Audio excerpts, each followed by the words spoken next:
Hey guys, how's it going? And welcome back to another episode. In today's episode, we're going to be talking about how gentrification is destroying Mexico. Bruh. Yeah, that's right. It's destroying Mexico. It's destroying the whole world. It's destroying everybody. But is it really? What exactly is going on out here? Now, again, you guys already know I talk about gentrification out here on this channel many times. You know, this is not the first, nor will it be the last episode talking about this subject. But I am bringing it up right now because, well, there is things that are going on as it pertains to gentrification out here, not just in Mérida, Yucatan. In fact, here not so much per se just yet, but in other parts of Mexico and in other parts of the world. And basically, how is it affecting daily life, you know, for the people that are dealing with the gentrification, whether it's the local Mexicans or whether it's you or whether it's people from, you know, other parts of the world that are dealing with this stuff. So in today's episode, we're going to be talking about gentrification. We're going to be talking about the good, the bad, the ugly, the cycle of gentrification, and you know, where we're at now and where we're going to be in the future as it pertains to, well, at least Mérida, Yucatan. You know, we're obviously going to be talking a little bit more about Mexico as a whole, but we're going to be concentrating on, you know, life out here in this region, because in this region out here, again, we're in the Yucatan Peninsula, which consists of 3 different states. And in the state of Quintana Roo, which is where Cancun, Playa del Carmen, and places like Tulum are, well, the gentrification cycle has hit, you know, full circle, and things are not going so well over there. So is the same thing going to happen out here? Out here in Mérida? Is the same thing going to be happening in the rest of Mexico?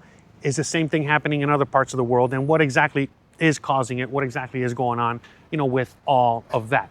So again, today, we're going to be actually taking a bike ride. We're actually here at the OXXO, all right? I actually lived right by here. When I first moved to Mérida, Yucatan, I lived just a few blocks from this OXXO. And this OXXO's always been here, even though it looks like they just built it the other day and they gentrified it. But it's actually been here longer than I've been here, and I've been here 7+ years. But anyways, with that being said, I got the bike over there cooling off. I'm also cooling off. We just finished filming another episode. You can watch that at the end of this one. I'll link it at the end of this one. And anyways, with all that being said, let's hop on the bike. All right, let's take a ride around El Centro and let's talk about gentrification. All right, guys, let's get on the road. Let's start talking about gentrification. What is gentrification? Because, you know, there's a lot of definitions out there. We've talked about it before in other episodes, and you know, we went to Wikipedia, we tried to get the definitions and all that stuff, and again, it's you know, there's a lot of people that define it differently. But long story short, you know, what is really gentrification? I'll give it to you in layman terms. So, how gentrification starts is basically you get yourself a neighborhood that is undesirable, you know, like an area that, you know, people might not you know, normally have found desirable once upon a time. And since it's not desirable, well, you know, obviously it's a lot more affordable, all right? And so what makes it not desirable? Well, the fact that it could be run down, number one. Number two, you know, on top of it being probably run down, is the fact that, like, you know, there could probably be a lot of trash outside, very dirty, you know, very dangerous. You know, there's a lot of things, okay, that can make a place undesirable. Like I said, you know what I mean? At the end of the day, usually it starts off with an area, you know, a neighborhood, a city, a place that is just undesirable for many reasons, as I mentioned a couple seconds ago. And because of that, it makes it extremely affordable. It just does. It just makes it extremely affordable.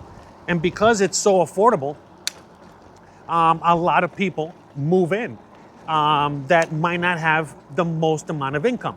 Usually it's, you know, the beatniks or the hippies, or, you know, the people out there that have, you know, the artist mentality, you know, that kind of stuff. You know, the artists, the bohemians, you know, all those people are the ones that usually are the ones that first populate an area. And they populate the area just simply because of the cheaper rents. Now, because of that, you know, again, it's usually a rundown neighborhood. As time goes on, you know, those individuals that have moved there, in order to save a few bucks. Now, all of a sudden, they themselves start making the neighborhood a lot better. So, and all of a sudden, before you know it, you get an artisanal coffee shop. You get an artisanal ice cream place. You might get like an art gallery. You might start getting, all the, tried and true gentrification stores, locations, businesses that start to pop up.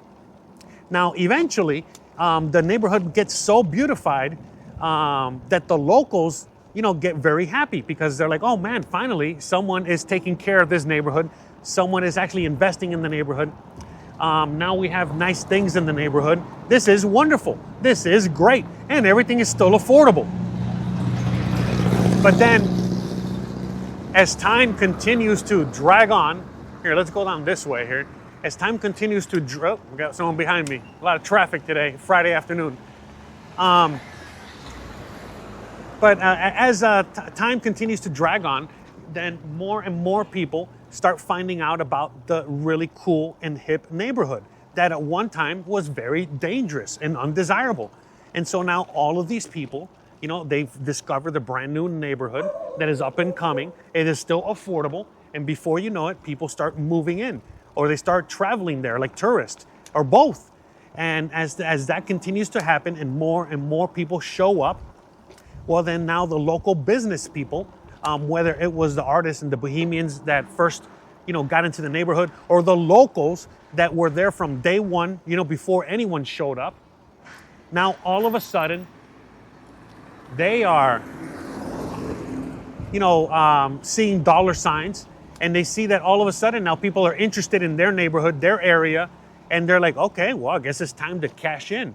And so then they start catering to all the people that are showing up to the area, and they start, increasing prices. And the reason they start increasing prices is because of demand more than anything else. And then depending on the place that you're going to, sometimes, the prices go up for different reasons, but mainly it's just a greedy business owner. All right, simple as that. All right, and so as the prices keep going up and everything keeps getting more and more expensive, then all of a sudden it starts to drive out the locals that have lived in that neighborhood since day one. And so then now, right off the bat, as soon as that starts to happen, that is the first sign that everything is starting to go, hola, that everything is starting to go sideways. Because now all of a sudden, the locals that were, first of all, they were forgotten at one point. Then all of a sudden, people start to show interest in them. So they're happy. They start to make money. They start to get a beautiful neighborhood, all that. So they're very happy. But then before you know it, now their rents are going up. Now they're increasing, their prices on their things. And before you know it, now they cannot afford, to live in their own neighborhoods that they've been in since forever. And so then a lot of animosity starts to grow because, again, the people that are raising the rents and the people that are raising the prices, for the most part, are other business owners, and most of them are locals, okay? And so then, obviously, more and more interest, keeps showing up. And as more and more interest shows up, more and more people show up, well then, the prices keep going up and up and up. And they keep going up and up and up to the point where they go so high where now all the people that once found it desirable, everyone from, the original bohemians or hippies or what have you, that started to gentrify the place, now they can't afford it either. And then all the people that moved in afterwards, because of the area being very trendy and very up and coming and very nice and all that good stuff, now, well, they don't find the allure to the place like they once did. And so they start to leave or they start not coming at all anymore. And so then all of a sudden, before you know it, the whole economy crashes. And it crashes just simply because of greed. And so at one point, when the gentrification is in full swing, the economy is booming. Everyone is booming. Everyone is happy. Everyone is content. Everyone is, just as happy as a little clam. And But then all of a sudden, before you know it, now nobody's happy because the businesses aren't happy because they got no customers. All the people that are visiting now, now they feel like they're getting, whether they're getting gringo priced or they're getting, just outpriced or overpriced, because that happens too. Again, so like in the case of like Tulum in this scenario here. All right, see, I don't know which direction to go to here. All right, so in the case of like, let's say like Tulum, all of a sudden now, a lot of the people, a lot of the Mexicans, a lot of the local Mexicans, from the area or from other parts of Mexico, they don't want to come there either because they've been outpriced. And so, and then all of a sudden now, we're at the end stage of the gentrification, where now everything is nice, everything is beautiful, everything is built up, everything is, again, gentrified. And now everything is, very expensive. And it's expensive for, like I said, not just the people raising the prices and things like that, but because of the overinvestment, overgrowth,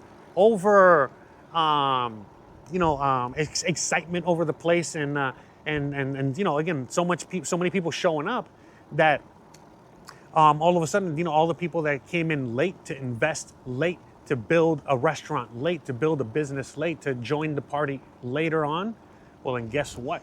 Now, when they're doing their thing and they're building their business and they're starting off their thing, they themselves, have to like take out a loan now in order to, start a restaurant.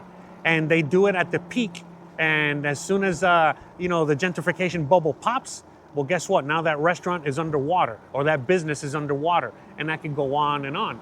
And so, this is the story that's as old as time, as they say. And there's nothing new here. It's happening all over the place. And so, right now it's actually happening in an area of the Yucatan Peninsula, which is, again, over there in the Cancun area, in the state of Quintana Roo. Again, that's where Cancun, Playa del Carmen, Islas Mujeres, Tulum especially.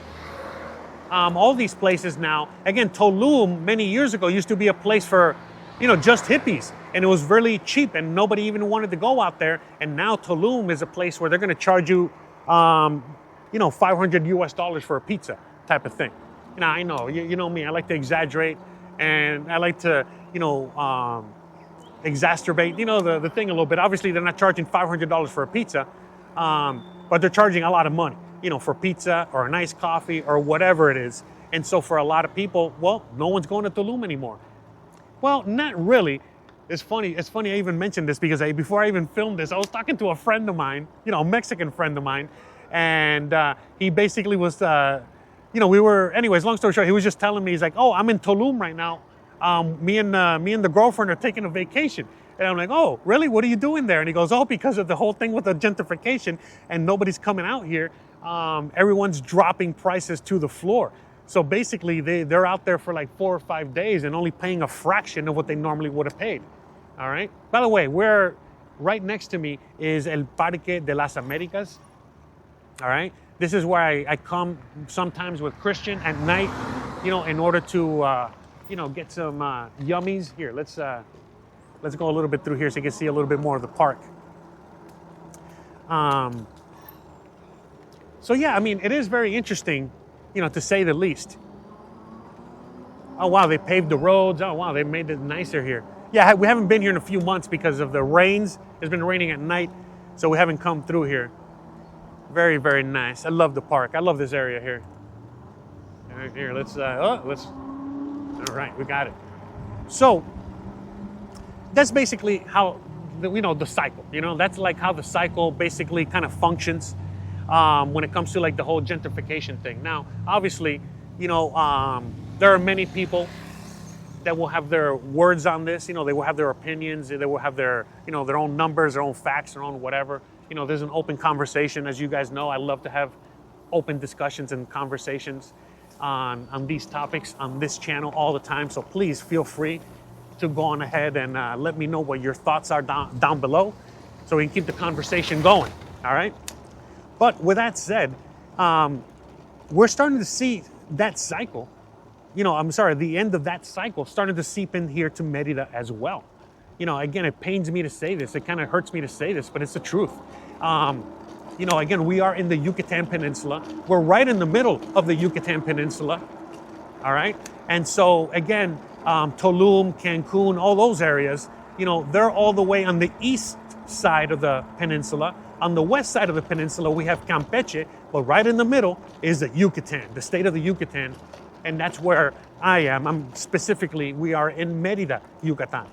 And for the longest time, Merida was a place that was undesirable. I mean, not that it was horrible, not that it was, dangerous or hard, like nasty or bad or anything like that. It's on the contrary.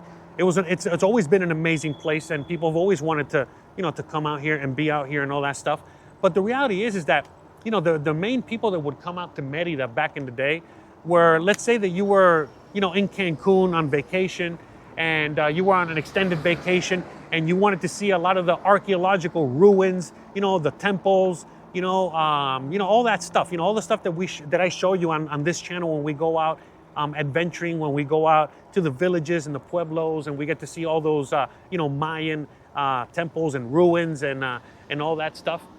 So a lot of people, what they would do is that they would just come out to Merida and then use Merida as a home base in order to get around to all those other places, So they would come out here, stay a few days in Merida, and they would go out down south, to the Ruta Puc, and go see Puxmal.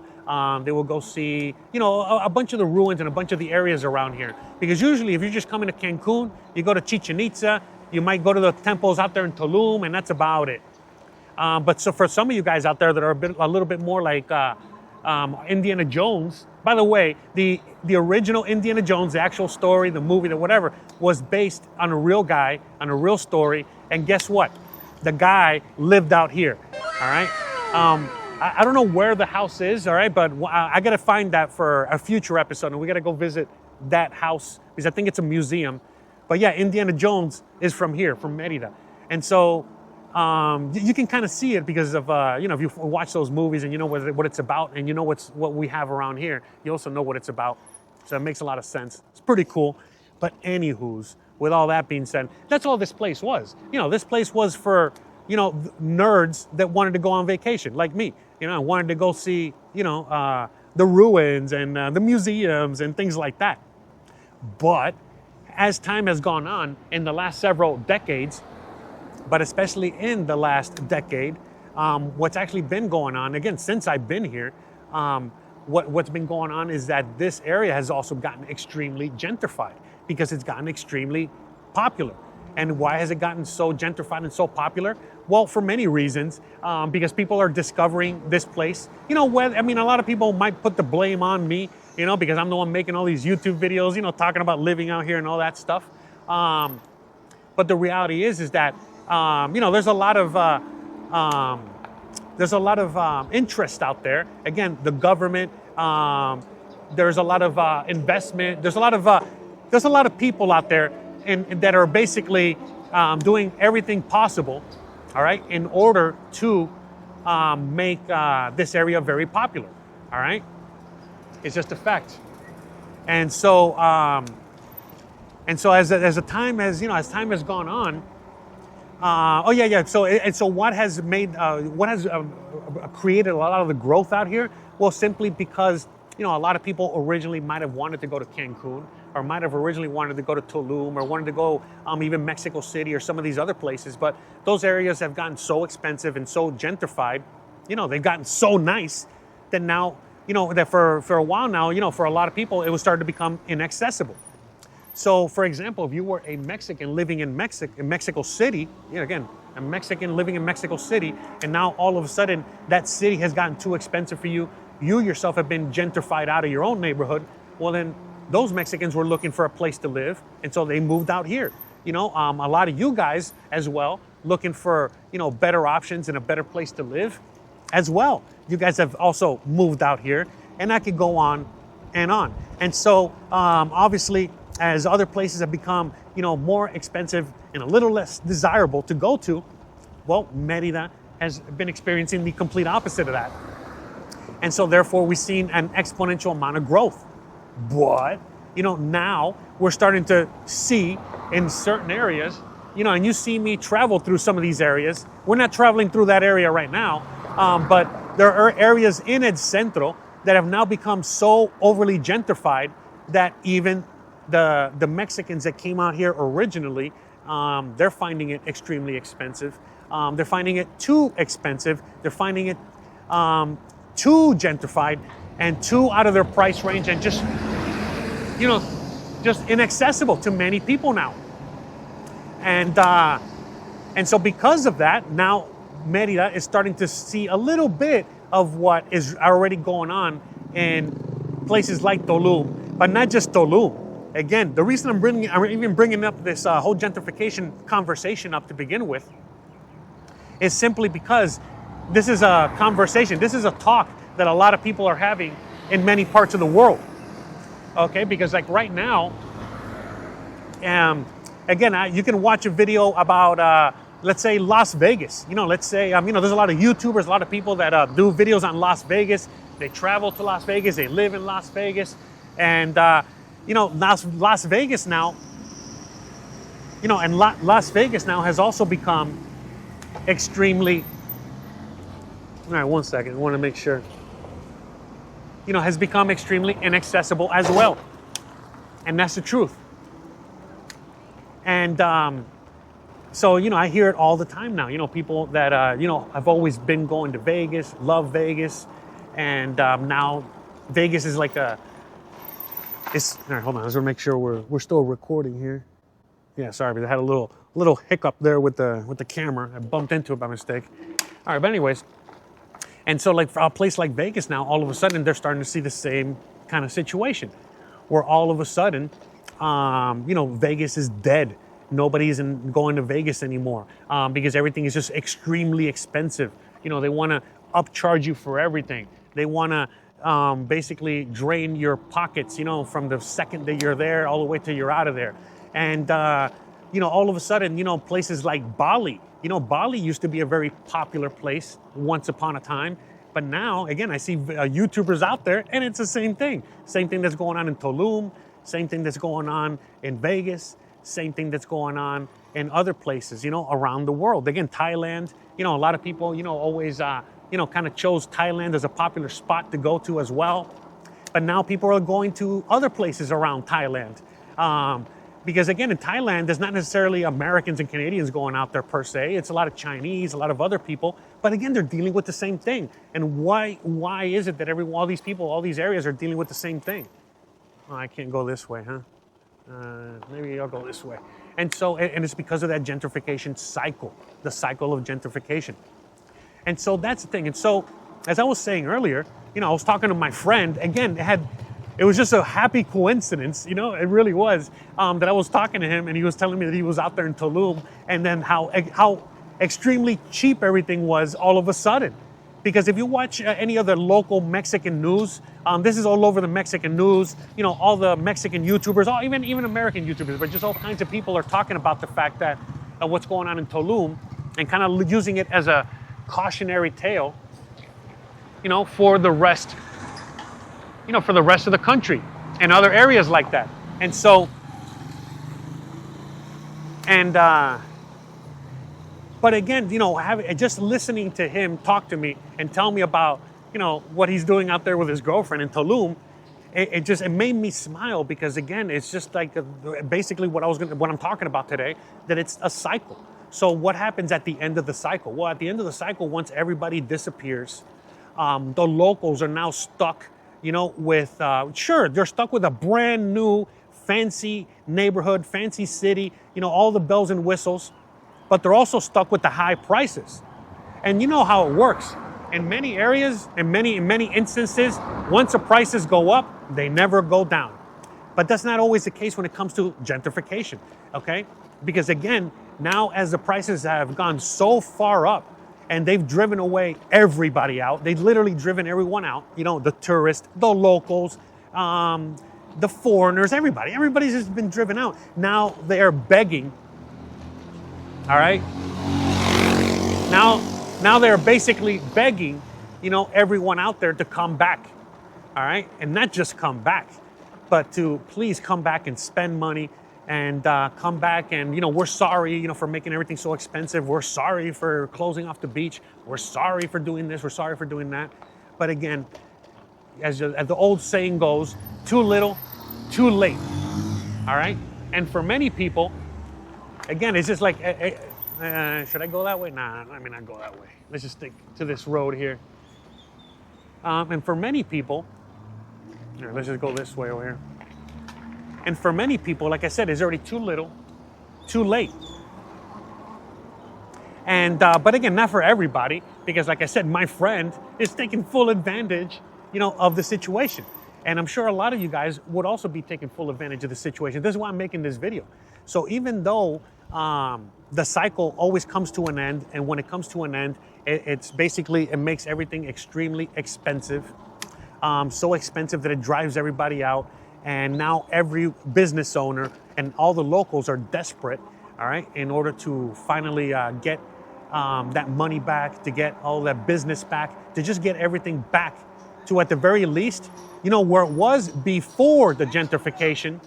Because at this point, things get so bad that for many people, it's not, they're not dumb, they're not greedy in this. I mean, greed is greed, right? This is, why we get to the end of the cycle, right? As I was saying.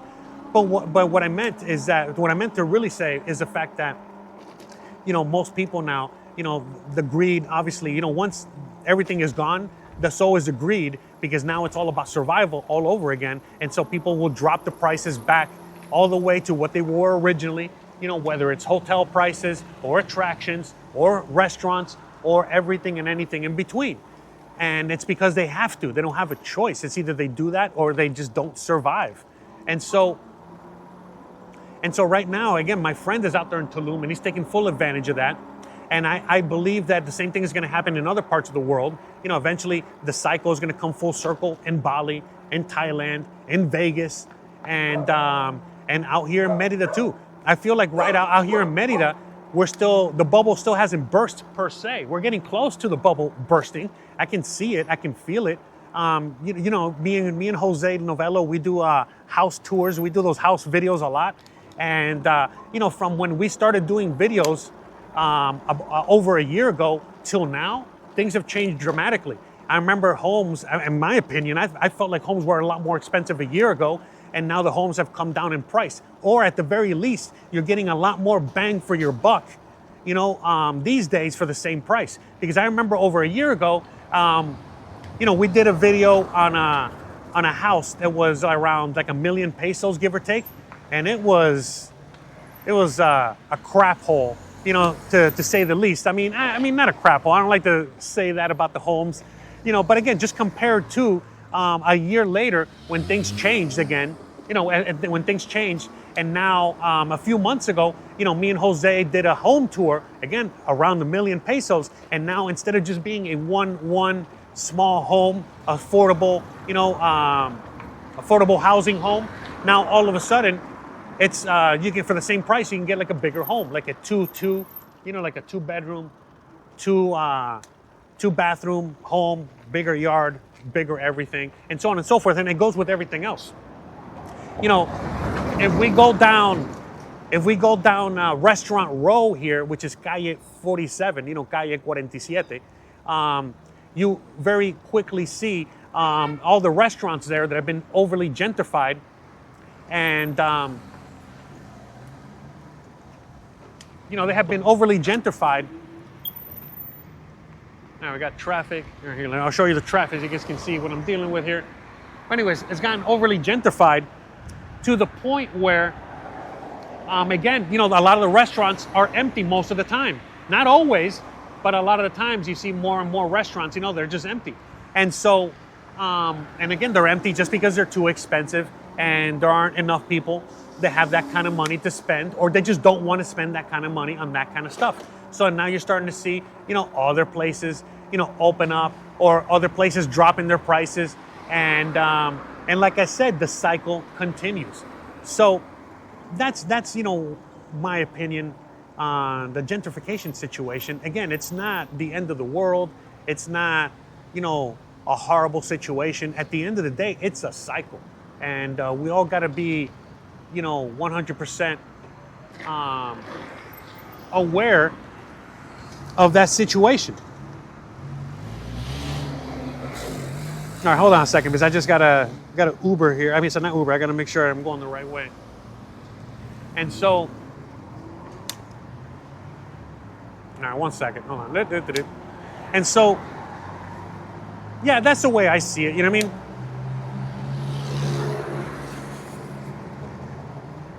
For a lot of people, they're getting their wish of things changing, of the prices coming down, of people losing interest, and so on and so forth, until it starts affecting their pocketbook. Once it starts affecting your pocketbook, the locals are going to change your tune again.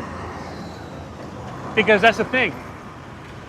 Most of the locals are very happy, and they're very content, with this change. They just are. They're happy with the gentrification. They were happy with the growth. They're happy with all the money it brings. They were just happy, period, end of story. But then they started to not be happy once everything started to get so expensive that even they couldn't access it anymore. And then even more expensive that now people didn't even want to buy their products anymore. And people didn't want to, shop in their stores anymore. And like I said, to the point where they started to get, they started to get exactly what they were wishing for, which was, an end to the gentrification.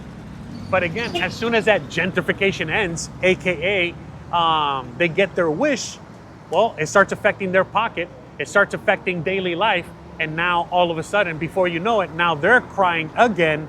It's like, hey, where'd all the tourists go? Hey, where'd all the visitors go? Hey, how come nobody wants to buy at my house anymore? Hey, how come nobody wants to eat in my restaurant anymore? And I could go on, and then the cycle continues over and over again.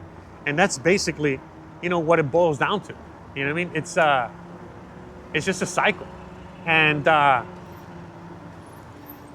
see this guy over here. So, and that's it. And so to me, in my opinion, when you have a healthy economy, when you have a healthy city, like where we are right now, gentrification is not really that big of a deal, because you want the change, you want the growth. Everybody wants the nicer, better things. Obviously, they don't want to pay the higher prices, but that all changes, like I said, as the cycle completes. But right now, we are not, anywhere near that. We are towards the end of the cycle, but not necessarily at the end of the cycle. Again, the end of the cycle is happening in other places, not here. All right, not yet. But again, look, this is one of the areas that has gotten gentrified, and you guys can see. You know what I mean? Again, some people say it's empty. Some people say there's a lot of people. It really just depends on who you're talking to. All right, and depending on the business, and depending on all those things. So, anyways, guys, I really hope that today's video at least sparks the conversation or keeps the conversation going. You know me, I love making these videos. I love talking to you guys about this stuff. But it's time for me to wrap it up. All right, we are here at Café Riqueza, literally my favorite coffee place in all of Mérida. All right, and I gotta get some coffee. All right, I gotta go on ahead and get some coffee. All right, and head home. All right, because we need our coffee, right? So I'm gonna go on ahead, park my bike, and we're gonna go on ahead and get that coffee and head home. But before I do that, I gotta finish this episode. So guys, you already know the deal. If you like this kind of content, if you enjoy these videos and you wanna see more, you wanna help support the show, again, please check out my online store. I got t-shirts, I got other merch. We also, again, if you want to have a one-on-one consultation with me, talk to me more about what life is like out here in Mexico and so on and so forth. Or again, if you just want to, help support the show the traditional way, you already know what to do. Don't forget to please like, please subscribe, please share, please hit the bell icon. But more importantly than anything else, please stay awesome. Thanks again for watching, and I'll see you guys on the next one. Bye, guys.